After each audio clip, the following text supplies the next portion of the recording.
Hello, അസ്സാം വലൈക്കും, welcome to Odissi. അതായത് ഒട്ടുമിക്ക എല്ലാ മനുഷ്യരുടെ ലൈഫിലും ആഗ്രഹിക്കാൻ ഇഷ്ടമല്ലാത്ത ഒരുപാട് പാസ്റ്റും അല്ലെങ്കിൽ ഫ്യൂച്ചറിനെ പറ്റിയിട്ടുള്ള ആങ്സൈറ്റിയും ഒക്കെ കാണും. അതായത് ഈ നെഗറ്റീവ് തോട്ട്സ് വരുന്നതിലൂടെ നമ്മുടെ മൂഡ് കംപ്ലീറ്റ്ലി മാറി സിറ്റുവേഷൻസ് വളരെ വേസ്റ്റ് ആവാറുണ്ട് അല്ലേ?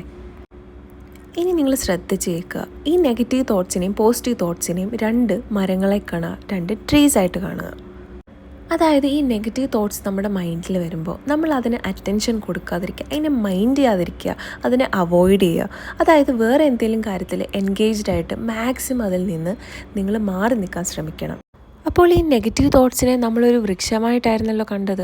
അപ്പോൾ ഒരു വൃക്ഷത്തിന് വളരാൻ വേണ്ടുന്ന കാര്യങ്ങൾ എന്തൊക്കെയാണ്? ഫെർട്ടിലൈസർ, സോയിൽ, വാട്ടറൊക്കെ തന്നെ. അതേപോലെയാണ് ഈ നെഗറ്റീവ് തോട്ട്സും. നമ്മൾ ഈ നെഗറ്റീവ് തോട്ട്സിന് കൂടുതൽ അറ്റൻഷനും അതേപോലെ തന്നെ എപ്പോഴും തിങ്ക് ചെയ്യുമ്പോൾ അതിന് വേണ്ടുന്ന ഫെർട്ടിലൈസർ, വളമല്ലേ നമ്മൾ ഇട്ട് കൊടുക്കുന്നത്.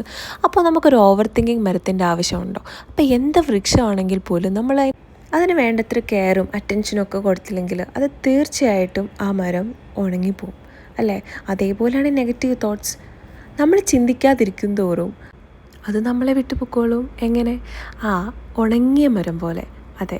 അപ്പോൾ പോസിറ്റീവ് തോട്ട്സിന് കൂടുതൽ പ്രാധാന്യങ്ങൾ കൊടുക്കുക, വലിയൊരു വൃക്ഷമായി നിങ്ങളുടെ മനസ്സിൽ വളർത്തുക. Positive minds always keep up ചെയ്യുക. അപ്പോൾ നാളെ കാണാം.